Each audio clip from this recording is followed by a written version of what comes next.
Good morning students. कल हमने political का फर्स्ट चैप्टर ऑन इक्वालिटी, समानता, इसके बारे में पढ़ा था। आज हम इसी के आगे का पार्ट कंप्लीट करेंगे। इसमें हमने कल पढ़ा था कि India is a democracy, Bharat एक लोकतांत्रिक देश है और यहाँ पर सभी को समान रूप से संविधान के द्वारा सभी को समान अधिकार दिए गए हैं। तो कल हमने पढ़ा कि जो वोट की लाइन लगी हुई थी उसमें सभी लोग, चाहे वो अमीर हो, गरीब हो, कोई भी हो, किसी भी जाति का हो, किसी भी धर्म का हो, उनको सभी वो एक लाइन में खड़े हुए थे और वोट देने के लिए अपनी बारी का इंतज़ार कर रहे थे। उसमें काम करने वाली, घरों में काम करने वाली एक लेडी कांता, वो भी थी और उस लाइन में उसके मालिक भी थे और दूसरी तरफ वो वोट देने के लिए तो एक ही लाइन में खड़े थे, पर शाम के समय जो वो दूसरी लाइन में खड़ी थी, जब वो अस्पताल की लाइन में खड़ी थी, तब वहाँ का जो सीन था वो बिल्कुल डिफरेंट था। और कल ही हमने इक्वल राइट टू वोट, मतलब सभी को वोट देने का समान अधिकार, इसके बारे में भी पढ़ा था कि सभी को हमारे यहाँ वोट देने का अधिकार है।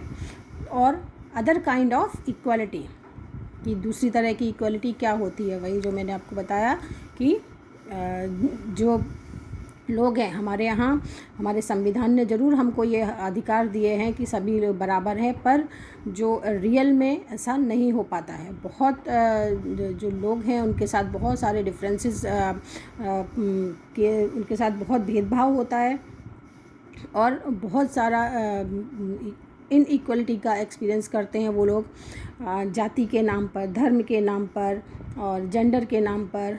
और हमने इसी संबंध में 2 कहानियाँ भी पढ़ी थी, एक ओम प्रकाश वाल्मीकि की, जिनको जाति के नाम पर उनसे जब वो छोटे थे, 4th क्लास में, तब उनसे कि क्लास और जो स्कूल था उसके ग्राउंड की झाड़ू लगवाई गई थी उनके प्रिंसिपल और टीचर्स द्वारा।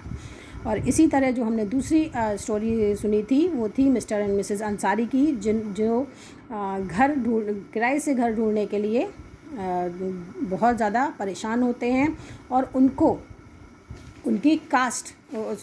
इनके रिलीजन के बेसिस पर घर नहीं मिलता है। बहुत ज़्यादा उनको परेशानी झेलनी पड़ती है, तब कहीं जाकर उनको एक घर मिलता है। तो आज हम जो बाकी का जो हम जो चैप्टर डिस्कस करेंगे उसमें है रिकॉग्नाइज डिग्निटी। डिग्निटी का मतलब होता है गरिमा। तो गरिमा का मानवीय जो गरिमा होती है उसका मूल्य क्या होता है। You have understood that now that the caste we are born into, the religion we practice, the class background we come from, whether we are male or female, these are often the things that determine why some people are treated unequally. अब तक हम समझ ही गए कि कुछ लोगों के साथ असमानता का व्यवहार बस इस कारण होता है कि उनका जन्म किस जाति, जो जेंडर है, किस जेंडर में, किस धर्म में हुआ, और वे उच्च वर्ग के हैं या मध्यम या निम्न वर्ग के, वो हाई क्लास से बिलोंग करते हैं या मिडिल क्लास से बिलोंग करते हैं या लोअर क्लास से बिलोंग करते हैं। तो Om Prakash Valmiki and the Ansari are being treated unequally on the basis of difference of caste and religion. जो ओम प्रकाश वाल्मीकि थे वो कास्ट के बेसिस पे, और जो मिस्टर अंसारी थे वो रिलीजन के बेसिस पे उनके साथ इनइक्वालिटी का बिहेवियर हुआ। तो when person are treated unequally their dignity is violated. जब लोगों को असमानता का व्यवहार होता है लोगों के साथ, तो उनका जो सम्मान है, उनकी जो गरिमा है, उसको ठेस पहुंचती है। The dignity of both Om Prakash Valmiki and the Ansaris was violated because of the way in which they were treated by picking on him and making him sweep the school. जो ओम प्रकाश वाल्मीकि को उनकी जाति के कारण स्कूल में झाड़ू लगवाकर शिक्षकों और जो छात्र थे, जो स्टूडेंट्स थे, उन्होंने उनके सम्मान को बुरी तरह ठेस पहुंचाई और उन्हें यह महसूस कराया कि वे विद्यालय के अन्य जो छात्र हैं उनके समान नहीं हैं। वो उनसे कमतर हैं। बच्चा होने के कारण जो ओम प्रकाश वाल्मीकि थे वो इस बारे में कुछ नहीं कर सके, बट जो उनके फादर थे, it was his father who on seeing his son sweep, जिन्होंने अपने बेटे को झाड़ू लगाते हुए देखा, उन्होंने इसका विरोध किया और शिक्षकों से और जो प्रिंसिपल थे उनसे इसका विरोध जताया। और जब लोगों ने the Ansaris dignity were also hurt when person refuse to lease their apartment to them, जो अंसारीज थे उनकी जो डिग्निटी थी, जो उनकी गरिमा थी, उसको भी ठेस पहुंची जब लोगों ने उनको घर देने से मना कर दिया, किराए पर घर देने से मना कर दिया। तो और फिर जब प्रॉपर्टी डीलर ने उन्हें नाम बदलने का सुझाव दिया था, तब उनके आत्मसम्मान ने उन्हें ऐसा करने से रोक दिया। तो Om Prakash and the Ansaris do not deserve to be treated like this. दोनों ही लोग जो थे वो इस तरह का व्यवहार डिज़र्व नहीं करते थे। They deserve the same respect and dignity as anyone else. वो उसी तरह की गरिमा के हकदार थे जो किसी भी व्यक्ति को मिलनी चाहिए। नेक्स्ट हमारा टॉपिक है इक्वलिटी इन इंडियन डेमोक्रेसी। भारतीय लोकतंत्र में समानता क्या है? The Indian constitution recognise every person as equal. जो हमारा संविधान है उसमें हर व्यक्ति को बराबर का अधिकार दिया गया है, उसके सामने हर व्यक्ति को समान माना गया है। This means that every individuals in the country including male and female person from all cast. इसका मतलब ये है कि हर व्यक्ति, चाहे वो मेल हो या फीमेल हो, किसी भी जाति का हो, किसी भी रिलीजन धर्म का हो, किसी भी जनजाति, किसी भी ट्राइब्स का हो, पढ़ा लिखा हो या इकोनॉमिक बैकग्राउंड, उसका आर्थिक बैकग्राउंड कैसा हो, अमीर हो या गरीब हो, आर रिकॉग्नाइज एज इक्वल। सभी को बराबर का अधिकार मिलता है। This is not to say that inequality ceases to exist. इसका मतलब ये नहीं है कि जो इनइक्वालिटी है वो हमारे यहाँ एग्जिस्ट नहीं करती। It doesn't, but at least in democratic India. तो ये सब समान माने जाएंगे, लेकिन इसके बाद भी हम ये नहीं कह सकते असमानता ख़त्म हो गई है। ये ख़त्म नहीं हुई है, लेकिन फिर भी कम से कम भारतीय संविधान में सब व्यक्तियों की समानता के सिद्धांत को माना गया है।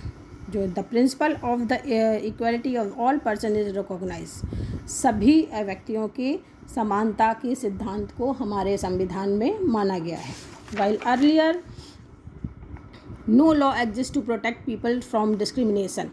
पहले कोई भी कानून नहीं था लोगों के साथ भेदभाव को रोकने के लिए, एंड इल ट्रीटमेंट, और जो उनके साथ भेदभाव का जो व्यवहार होता है उसको रोकने के लिए कोई भी कानून नहीं था। Now there are several that works to see that people are treated with dignity and as equal. लेकिन अब जो गवर्नमेंट है वो कानून बनाकर लोगों के सम्मान तथा उसके साथ समानता के व्यवहार को सुनिश्चित करने के लिए हमारे यहाँ कानून भी मौजूद है। तो इसमें है the recognition of equality includes some of the following provisions in the constitution. मतलब कुछ जो हमारे संविधान में जो कुछ जो प्रोविज़न दिए गए हैं वो हैं first that every person is equal before the law. कि कानून के सामने सभी व्यक्ति समान हैं। इसका मतलब ये है कि कोई भी व्यक्ति हो, चाहे वो प्रेसिडेंट हो या कोई घर में काम करने वाली कोई भी वर्कर कांता हो, has to obey the same law. उनके साथ कानून में समान व्यवहार किया जाएगा। Second, no person can be discriminated against on the basis of their religion. और किसी के साथ भी उनकी धर्म के आधार पर, जाति के आधार पर, नस्ल के आधार पर, किस जगह पर उनका जन्म हुआ है इसके आधार पर, वो मेल है या फीमेल है इसके आधार पर उनसे भेदभाव नहीं किया जाएगा। तीसरा है every person has access to all public places including playground. हर व्यक्ति को जो पब्लिक प्लेस होती है वहाँ पर जाने का हक है, जैसे प्लेग्राउंड में, होटल्स में, शॉप्स, दुकानों में, मार्केट्स में। All person can use publicly available wells. हर पर्सन, हर व्यक्ति जो कुआं है जो पब्लिकली अवेलेबल है उसका उपयोग कर सकता है, रोड्स का उपयोग कर सकता है, एंड बाथिंग घाट्स, और नहाने के जो घाट्स होते हैं नदियों में वो यूज़ कर सकता है। फोर्थ है अनटचेबिलिटी हैज़ बीन अबॉलिश्ड। जो छुआछूत है उसको हटाया गया है, मतलब उसको पूरी तरह से ख़त्म कर दिया। छुआछूत की जो प्रथा हमारे यहाँ थी पहले, उसको पूरी तरह ख़त्म कर दिया गया है। The two ways in which the government has try to implement the equality that is guaranteed in the constitution is first through law and second through government program और scheme to help disadvantages communities. जो दो तरीके हैं ये जो कानून है इसको लागू करने के लिए, सबसे पहला तो वो है कि कानून के द्वारा समानता का अधिकार जो दिलाने के लिए वो कानून के द्वारा दिला सकते हैं। और अब गवर्नमेंट ने भी बहुत सारी ऐसी स्कीम्स जो चलाई हैं उसके द्वारा भी हम हमारी जो पिछड़ी हुई जातियां हैं उनके फ़ायदे के लिए और उनको मुख्य धारा में लाने के लिए बहुत सारे उन्होंने प्रोग्राम चलाए हैं। तो in addition to law the government had also set up several schemes to improve the lives of communities and individuals who have been treated unequally for several countries. These schemes are to ensure greater opportunity for people who have not had this in the past. कि बहुत सारी countries में जो government है वो इसी तरह के स्कीम्स जो चला रही है ताकि लोगों को उसका फ़ायदा मिल सके और उनके साथ असमानता का व्यवहार ना हो। इसी तरह ये जो पैराग्राफ है इसमें दिया है, हम जानते हैं कि हमारे यहाँ गवर्नमेंट स्कूल में मिड डे मील की व्यवस्था की गई है। जो पहले क्या होता था कि जो गरीब बच्चे हैं, जो सरकारी स्कूल में जो बच्चे पढ़ते हैं वो बहुत छोटी उम्र में ही स्कूल छोड़ देते थे। माँ बाप उनके गरीब होते थे तो उनको वो स्कूल जाने के बजाय वो उनको काम पर भेजते थे। तो अब जो मिड डे मील की जो स्कीम शुरू की गई है उसके कारण बच्चों को दोपहर का खाना स्कूल में दिया जाता है। तो इसके कारण क्या होता था कि जो बच्चे खाना खाने के लिए घर जाते थे स्कूल से, वो वापस ही नहीं आते थे। तो अब यदि स्कूल में खाना मिलने लगा है तो वो स्कूल में ही रहते हैं और पढ़ते हैं। और जो कामकाजी जो माँ बाप थे उनको जब उनके बच्चे दोपहर में स्कूल से घर आते थे तो उनको घर आना पड़ता था उनको खाना देने के लिए। पर अब वो भी फ्री हो गए कि उनके बच्चों को स्कूल में खाना मिलता है, तो अब उनको भी नहीं आना पड़ता और वो अपने काम पर वो अपना काम करते हैं। तो जो गवर्नमेंट है तो बहुत इम्पॉर्टेंट रोल प्ले करती है। ये बहुत सारी जो उन्होंने स्कीम्स जो बनाई हैं उसके कारण जो ये पिछड़े वर्ग के लोग हैं उनको उनका अधिकार दिलाने के लिए।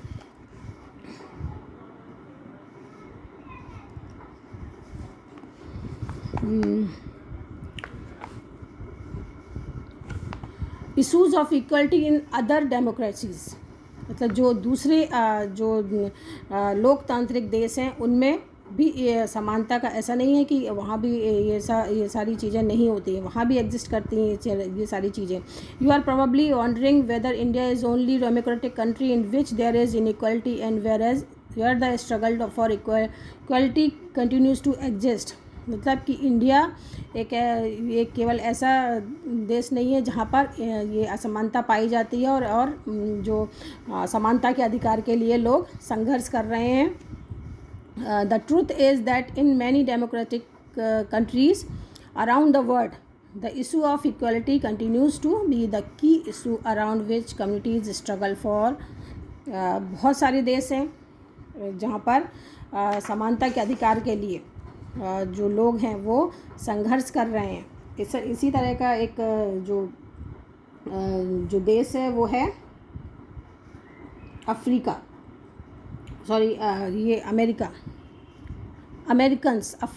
Americans. For example in the United state of America the African Americans whose ancestors were the slaves who were brought over from Africa। जो अमेरिका में जो अफ्रीकन अमेरिकन रहने वाले हैं जिनके जो पूर्वज थे वो गुलाम के तौर पर अमेरिका लाए गए थे काम के लिए। काम करवाने के लिए, और वो वहीं बस गए, और फिर उनकी जो आगे आने वाली पीढ़ियां हैं वो भी वहीं रहने लगी। तो इनके साथ जो continue to describe their lives today as largely unequal. तो इनके साथ बहुत जो है अब भेदभाव बहुत ज़्यादा होता है। तो जो लोग हैं अफ्रीकी अमेरिकन लोग, जिनके पूर्वज गुलाम थे और अफ्रीका से लाए गए थे, वे आज भी अपने जीवन को मुख्य रूप से समान बताते हैं। जबकि 1950 में के अंतिम जो 10 साल थे उसमें अफ्रीकी अमेरिकन को समान अधिकार दिलाने के लिए बहुत सारे आंदोलन हुए। इससे पहले अफ्रीकी अमेरिकन के साथ संयुक्त राज्य में बहुत असमानता का व्यवहार होता था और कानून भी उन्हें समान नहीं मानता था। यहाँ पर एक और उदाहरण दिया हुआ है, एक और एग्जाम्पल है कि when traveling by bus they either had to sit at the back of the bus or get up from their seat whenever a white person visited। जब बस से यात्रा करते समय उन्हें बस में पीछे बैठना पड़ता था, या जब भी कोई गोरा आदमी बैठना चाहे तो उन्हें अपनी सीट से उठ जाना पड़ता था। यहाँ पर एक ये रोसा पार्क करके एक जो अफ्रीकन अमेरिकन लेडी हैं उनका भी एग्जाम्पल दिया गया है। रोसा पार्क एक अफ्रीकन अमेरिकन महिला थी। दिसंबर 1955 को दिन भर के काम के बाद थक जाने के बाद वो बस में उन्होंने अपनी सीट एक गोरे व्यक्ति को देने से मना कर दिया था। उस दिन उनके इनकार से अफ्रीकी अमेरिकनों के साथ असमानता को लेकर एक विशाल आंदोलन शुरू हो गया, जो नागरिक अधिकार आंदोलन, जिसको बोलते हैं सिविल राइट्स मूवमेंट के नाम से जाना जाता है, वो स्टार्ट हुआ 1964 में। जो कानून बना 1964 के नागरिक अधिकार अधिनियम ने जो नस्ल है, जो बेसिस ऑफ रेस, रिलीजन, धर्म और नेशनल ओरिजिन के नाम पर राष्ट्रीय मूल के आधार पर भेदभाव किया जाता था, उसको ख़त्म कर दिया, पूरी तरह बैन कर दिया उसको। इसने यह भी कहा कि अफ्रीकी अमेरिकन बच्चों के लिए सब स्कूलों में के दरवाजे खोले जाएंगे और उन्हें उन अलग स्कूलों में नहीं जाना पड़ेगा जो विशेष रूप से केवल उन्हीं के लिए खोले गए थे। यहाँ पर ऐसा भी होता था कि जो अफ्रीकन अमेरिकन लोग हैं के बच्चे हैं वो अलग स्कूल में पढ़ते थे, और जो गोरे अमेरिकन लोग हैं उनके बच्चे हैं वो अलग स्कूल में पढ़ते थे। तो इस कानून के तहत ये भी चीज़ें ख़त्म कर दी गई। इतना होने के बावजूद भी अधिकांश अफ्रीकी अमेरिकन गरीब हैं। अधिकतर अफ्रीकी अमेरिकन बच्चे केवल ऐसे सरकारी स्कूलों में प्रवेश लेने की हैसियत ही रखते हैं वो जहां सुविधाएं भी कम हैं और कम योग्यता वाले शिक्षक हैं। जबकि जो गोरे विद्यार्थी हैं, जो गोरे स्टूडेंट्स हैं, वो प्राइवेट स्कूलों में जाते हैं और उन जगहों पर रहते हैं जहां के सरकारी स्कूलों का स्तर निजी स्कूलों जैसा ही ऊंचा है। तो इस चैप्टर में हमने एक पॉइंट और है यहाँ पर, भारत के संविधान के अनुच्छेद 15 के अंश। यहाँ पर ये जो दिया है आर्टिकल 15 कि इसमें भारत के संविधान के आर्टिकल 15 में क्या है, इसको मैं आपको हिंदी में बताती हूँ कि धर्म, मूल वंश, रिलीजन, रेस, कास्ट, सेक्स और प्लेस ऑफ बर्थ, इसके आधार पर किसी के साथ भी भेदभाव नहीं किया जाएगा। राज्य, the state shall not discriminate against any citizen और ग्राउंड्स ओनली ऑफ रिलीजन, जो राज्य है किसी नागरिक के विरुद्ध केवल धर्म, मूल वंश, जाति, लिंग, जन्मस्थान या इनमें से किसी के आधार पर कोई विभेद नहीं करेगा। कोई नागरिक केवल धर्म, मूल वंश, जाति, लिंग, जन्मस्थान या इसमें से किसी के आधार पर दुकानों में, सार्वजनिक भोजनालय जो होटल रहती हैं और सार्वजनिक मनोरंजन जो एंटरटेनमेंट के जो जगह रहते हैं वहाँ पर प्रवेश या पूर्णता या राजनिधि से पोषित, पूर्णता या थोड़ा राजनिधि से पोषित या साधारण जनता के प्रयोग के लिए समर्पित कुओं, तालाबों, स्नान घाटों, सड़कों और सार्वजनिक समागम के स्थानों के उपयोग के संबंध में किसी भी निर्योग्यता, दायित्व, निर्वर्धन या शर्त से के अधीन नहीं होगा। मतलब जो हमने आगे पढ़ा था वही है कि हर व्यक्ति पब्लिक प्लेसेस का उपयोग कर सकता है, पब्लिक जो चीज़ें हैं उसका उपयोग कर सकता है, चाहे वो नदियों के घाट हों, कुएँ हों, उससे पानी लेना हो, उसको सबको समान अधिकार प्राप्त है। तो चैलेंज ऑफ डेमोक्रेसी, जो लोकतंत्र की चुनौती होती है वो क्या होती है? No country can be described as being completely democratic. किसी भी देश को पूरी तरह से लोकतांत्रिक नहीं कहा जा सकता। हमेशा से ऐसे समुदाय और व्यक्ति होते हैं, ऐसी कम्युनिटी और लोग होते हैं जो लोकतंत्र को नए अर्थ देते हैं और अधिक से अधिक समानता लाने के लिए नए नए सवाल उठाते हैं। इसमें इसके जो सेंटर में होता है वो स्ट्रगल होता है, बहुत स्ट्रगल करना पड़ता है उसको इन सब चीज़ों के लिए। उनको जो सब व्यक्तियों को समानता और सम्मान दिलाने के पक्षधर हैं। इस जो बुक है उसमें आप पढ़ेंगे कि किस तरह समानता का जो क्वेश्चन है भारतीय लोकतंत्र में हमारे दैनिक जीवन के पहलुओं को प्रभावित करता है।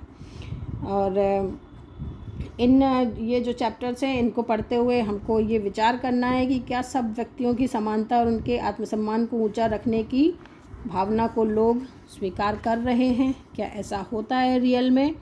ये हमको इस चैप्टर का सार है। तो इस चैप्टर में इक्वलिटी, समानता, इसका जो हम सार निकाल सकते हैं वो ये कि संविधान में हमको सभी व्यक्ति को समान अधिकार दिए गए हैं, लेकिन वास्तव में वो इतना इम्प्लीमेंट नहीं हो पाते हैं। अभी भी असमानता हर जगह, हर रूप में व्याप्त है। तो ये चैप्टर हमारा यहाँ पर ख़त्म होता है। इसके क्वेश्चन आंसर मैं आप लोगों को सेंड कर दूँगी, एक्सरसाइज सेंड कर दूँगी, तो आप उसको नोट कर लीजिएगा। ठीक है, ओके।